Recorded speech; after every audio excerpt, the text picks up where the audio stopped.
The first time I packed my bag, I didn't take anything important. A pair of socks, toothbrush, one t-shirt. That's it. Then I sat in the car for 2 hours, keys in the ignition, watching her bedroom window now, and waited to see if she'd notice. She didn't. Never looked out. Never texted. Didn't even ask why my side of the bed was untouched that morning. So I went back inside like a fool, unpacked silently, and crawled back into the same empty space I tried to escape from. She was already asleep. Back turned. Again. I stared at the ceiling and tried to remember the last time she reached for me without needing something. A charger. Her necklace clasped. Directions to her friend's new place. But never just me. I used to count her breaths. I don't know why. Maybe to feel close. Maybe to prove to myself she was still real. These days, I count how many inches she puts between us before she falls asleep. Last night it was 14. I measured. She always falls asleep first. That's her thing. Not a word, not a glance, just curls away like we're strangers forced to share a hotel bed after a canceled flight. Tonight, I stayed up on purpose, just to see what she'd do if I didn't lie down. She didn't ask, didn't even glance at the empty side. I stood in the doorway, lights off, watching her scroll through her phone like I was already gone. Her face glowed blue from the screen.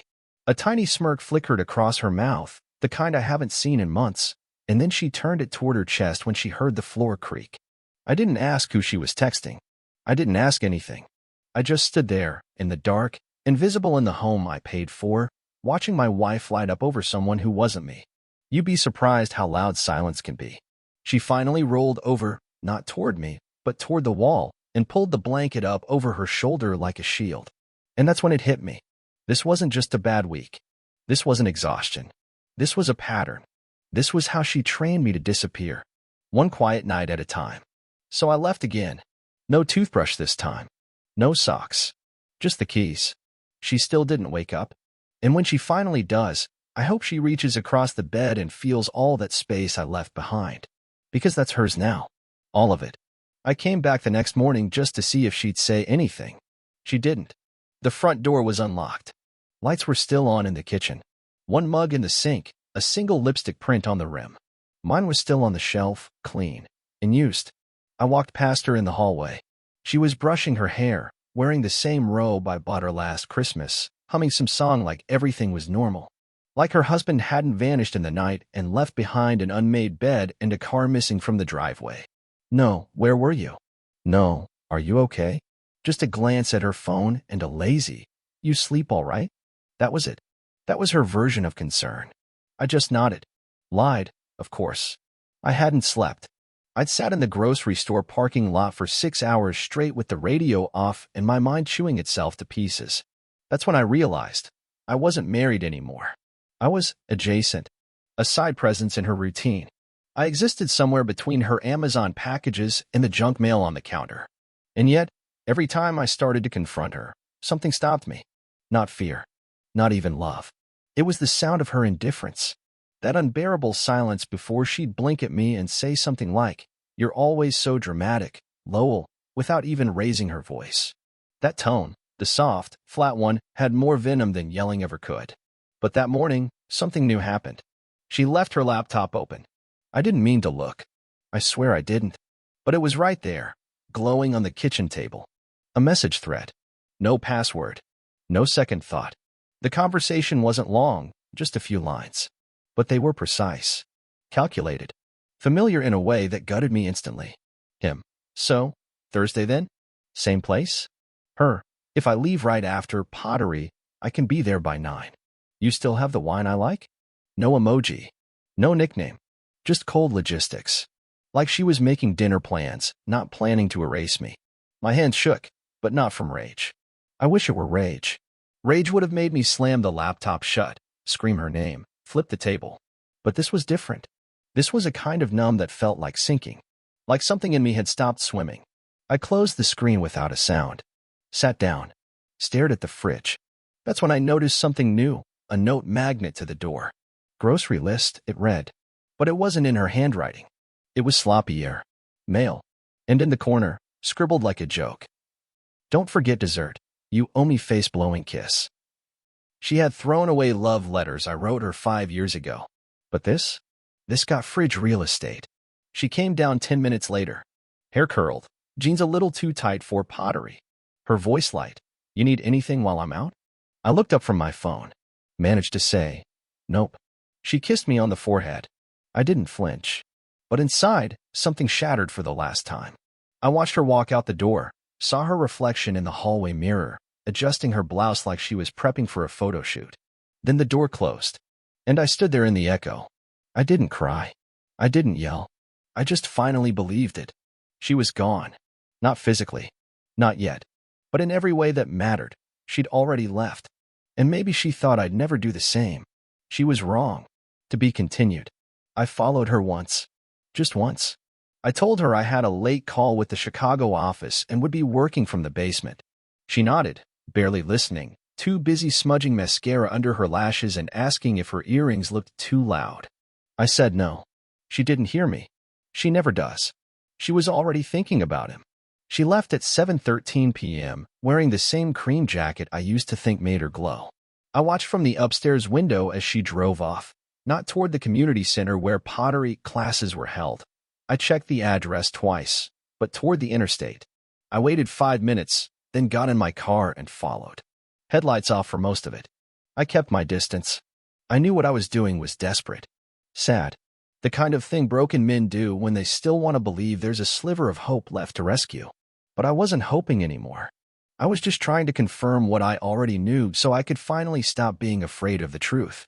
She drove 30 minutes out toward the edge of town, where hotels stand like quiet secrets on the roadside, where nobody asks questions as long as the card swipes clean. She didn't park in front. She pulled around the side, where no cameras pointed, where the streetlight flickered just enough to blur a license plate. Room 112. She knocked once. The door opened before her fist even fell twice. I couldn't see him. Just a shadow, tall, impatient. He pulled her in like he owned her. And she let him. The door shut. And that was it. No dramatic kiss. No lingering glances. Just an exchange. A routine. I sat there across the street, parked between a dumpster and a rusted-out van. It didn't even hurt. Not the way I expected. It was worse. It was quiet. Like watching the credits roll on a movie I never really got to be in. I didn't confront her. Didn't storm in. I just waited. And timed it. She stayed exactly 1 hour and 41 minutes. When she came out, her hair was tied differently. Her lipstick was smudged off. She tossed something in the trash, maybe a wrapper, maybe a receipt. I'll never know. But what I'll never forget is the look on her face as she got back into the car. She looked bored. Not guilty. Not giddy. Just like she'd crossed something off her list. That ride home was the longest I've ever taken. I didn't follow her all the way. I knew where she'd go back to our house, to her side of the bed, where she'd turn away and close her eyes like nothing had happened. When I got home an hour later, she was already in bed, pretending to sleep. I could hear the difference in her breathing, but I didn't say anything, didn't touch her. I just stared at the back of her neck, that same place I used to kiss when we first moved in together, and I wondered how many versions of her existed that I never got to meet. There was the Corinne I married, and then there was whoever was in room 112. The only question left now is simple: which one would I leave behind? Because I couldn't keep lying next to both. There's a strange peace in planning your exit while nobody knows you're leaving. No fights. No slammed doors. Just a quiet collection of decisions that no one sees until they've already been made. The day after I followed her to that hotel, I started to empty pieces of myself from the house. Not all at once. Not in a way she'd notice. I was smarter than that. First, it was the shoebox in the hall closet. She never touched it. I filled it with spare keys, my birth certificate, old bank statements, the external drive with all our photos. She hadn't looked through those in years anyway. I slid the box behind some Christmas lights. Out of sight. Then I took back my name. Not publicly. Not legally. Just emotionally. I opened a new checking account with my middle name. Started routing half my paycheck there. Rerouted my mail to a P.O. box across town. Picked up a new phone number, not to call anyone, just to have something untouched. Untainted. A line she didn't own.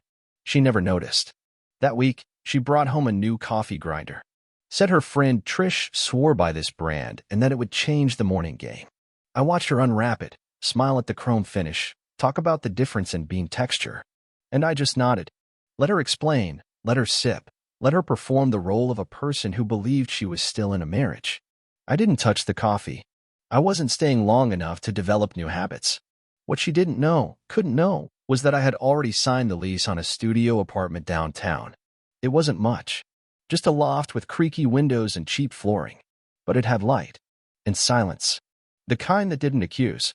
The kind that didn't roll away from me every night. I furnished it slowly. Used cash. One chair. One bed. A lamp. No TV. I wanted nothing loud. Nothing bright. Just a space to exist in without pretending. Every night, I returned home like normal. Played the part. Ate whatever she reheated. Smiled at the right pauses. Asked the right questions. And when she turned her back to me in bed, I watched the wall with the same intensity she reserved for her phone screen. What she never noticed was that I'd stopped plugging in my phone at night. Because there was nothing left to charge. One night, she told me she might be going on a retreat with her pottery friends somewhere in Michigan. Just a weekend away, she said casually while packing moisturizer and the expensive scarf I bought her in Savannah. I asked when she'd be back. She said Sunday night. Then added, unless it goes well. Then maybe Monday. She didn't mean the retreat. She meant him. I helped her zip her bag. Watched her toss in a dress I hadn't seen her wear for me in 2 years. The one with the low back. The one she said was too much for errands. And still, I said nothing. Because I was already gone. That night, after she left, I walked through every room of our house. Slowly. Touched the doorknobs. The drawer she always kept empty but never let me use. The cracked tile in the guest bathroom I never fixed because she liked its character. Then I walked into our bedroom. Stripped the bed. Took the pillow I had slept on for the past 10 years. Left hers perfectly fluffed. And on the empty mattress, I placed one thing. A photograph. It was from our wedding day. We were laughing, not posing. One of those rare, honest moments. Her head thrown back, my arm around her waist. Back before lies had addresses and burner apps and prepaid hotel rooms. On the back of the photo, I wrote 7 words. You always face the wall. I noticed. I didn't wait for sunrise. I locked the front door behind me. And for the first time in a very long time, I didn't look back. 3 days passed before my phone rang. Not once did she text. Not once did she ask, "Are you okay?" Or, "Where are you?" Not even a passive-aggressive message like, "Hope you're happy." Just 3 days of dead air. I spent the first morning sitting on the floor of my apartment. No furniture yet. Just that one lamp humming faintly in the corner. I didn't sleep. I didn't eat much either. But I breathed. That felt new. The kind of breathing you forget how to do when you've been holding everything inside your ribs for years. I half expected her to show up at the door. She didn't. The second day, I went to the park. Not because I needed a walk. I just wanted to be somewhere I didn't have to explain myself. I watched a dad push his daughter on a swing. She kept laughing, kept saying, "Higher, Daddy. Higher." And he kept smiling like that was the only thing in the world that mattered. I used to think Corinne and I would have that. But some people don't grow gardens together. Some people just water weeds. Then came the third day, Sunday. She was supposed to return from her pottery retreat that evening. I pictured it like a movie. She walks into the house, suitcase trailing behind her, finds the stripped bed, the missing clothes, the photograph. Maybe she reads the words once, maybe twice. And maybe, just maybe, something in her gut goes cold. At 11:47 p.m., my phone finally buzzed. Blocked number. I didn't answer. I watched it ring. I let it die. Then it rang again. This time, it went a voicemail. I sat there, staring at the little notification bubble. I didn't play it right away. I made tea, took a shower, stared at the city through the foggy bathroom mirror. Finally, at 1:12 a.m., I pressed play. Her voice was tight, too casual. The kind of voice people use when they're trying not to show they're afraid. "Hey, so, I'm guessing you saw the note? Or maybe you're just out or... I don't know. Just call me when you get this." Okay, that was it. "No, I'm sorry. No, come home." Just vague discomfort. Like I'd been late to dinner. I deleted the message. She called again the next day. This time, she used her number. I didn't answer. Then came the texts. "Can we talk? I think you're overreacting. If this is about what you think happened. I need closure. Lowell." Closure? That word made me laugh out loud. Loud enough that it startled the neighbor's cat outside my window. She wanted closure? After years of turning her body into a brick wall every night? After hotel rooms and burner apps and lies that came wrapped in clean outfits and practiced smiles? No, she didn't get closure. She got exactly what she gave me. Distance. Then, on the fifth day, she showed up. I saw her through the peephole. Hair a mess. Hoodie instead of a blouse. Eyes red. She knocked 3 times, then waited. I didn't move. Didn't even blink. She stood there for maybe 2 minutes. Then she said, loud enough for the hallway to hear, I made a mistake. Okay. Is that what you want to hear? No, I thought. What I wanted to hear was silence. And she finally gave it to me when she walked away. But what she didn't know was that the real silence hadn't even begun yet. Because the next thing she'd find would break the version of herself she thought could never be left behind. She kept coming back. Once in the morning, once in the evening, like she was clocking into grief with a schedule. Same knock. Same pause. Same whispered, Lowell? Please. She never used to say my name like that. Not when I was still there. Now, it dripped out of her mouth like a confession. Like it tasted wrong to say out loud. I still didn't open the door. On the 7th day, she slid a letter under it. A real letter. Ink. Paper. Her handwriting, that sharp, slanted style she used to leave notes on my windshield with back when she said she loved me in the small spaces. I didn't read it right away. I placed it on the counter next to my tea. It sat there for hours. I watched the corner of it curl slightly from the steam in the room. That was the most honest thing about it, the paper reacting to the temperature. I finally opened it around midnight. Inside were 3 paragraphs that said nothing. Not a single mention of the man in room 112. Not one detail about the retreat, or the wine, or how many months it had been going on. Just this. I never thought we'd end like this. You didn't even yell. You didn't give me a chance. Please let me explain. She was right about one thing. I didn't yell. Not once. Because this wasn't about rage. Rage would have meant she still had power. But silence? Silence was mine. What she didn't know, what she never would have guessed, was that I had already returned to the house. Once. Quietly. While she was gone for work. I walked through the front door with the second set of keys she forgot I had made years ago. I left my wedding band in the drawer next to her favorite perfume. The same drawer where she used to hide handwritten poems, back when she thought being married meant being expressive. Then I did something final. I took the photo from our wedding, the real one, the original print, not the copy I left on the bed. I wanted to see her reaction to the fake first. I wanted her to think that was the only piece I'd given her. The real one, I mailed to someone else. Her mother. With a note that simply said, You once told me, she'll never leave you. You're safe with her. Just wanted you to know, you were right about one thing. I never left her. She left me. Every night. And then one day, I just followed her lead. I didn't do it to embarrass her. I didn't do it to make a scene. I did it because I needed one person in her life to understand that this wasn't some sudden meltdown. This wasn't a tantrum. This was 1,000 nights of being turned away, finally answered. What happened next surprised me. Her mother called me. She didn't yell. Didn't ask why I'd sent the letter. She just said, I had a feeling. And then, quietly, you deserved someone who looked at you even when the lights were off. We didn't speak long. But those few words were more than I'd gotten from Corinne in 2 years. The next day, Corinne didn't knock. She didn't call. Instead, she posted something on social media for the first time in months, a black square with a quote. People don't leave without a reason. Sometimes, they leave because you stopped seeing them. I didn't like it. Didn't comment. I just stared at it, wondering who she was trying to convince, her followers or herself. The truth was already out. Not because I said it, but because, for the first time in her life, someone else finally saw her the way I had all along, not as the victim, but as the reason the room went cold. The first words she said when I finally agreed to meet were, I didn't mean for it to happen. We sat outside a cafe she once dragged me to on Sunday mornings when life still felt like something we built together. She ordered a cappuccino, even though she used to hate foam. I didn't order anything. I just watched her try to put her face back together. She wore makeup that didn't match the season, lipstick that tried too hard, hair curled in soft waves like it might soften what she came to say. I just want to talk, she said again. I nodded once. She took that as permission. It wasn't like this big plan, she began. I didn't go out looking for something. You were just distant. You weren't the same anymore. I stayed quiet. Because I wasn't going to play the villain in her story just to make her feel less like the antagonist in mine. She kept going. Said things like, we drifted, and I thought you didn't care. And I didn't know you still looked at me like that. She used the word mistake 4 times, but never once said his name. So I did. Greg Turner.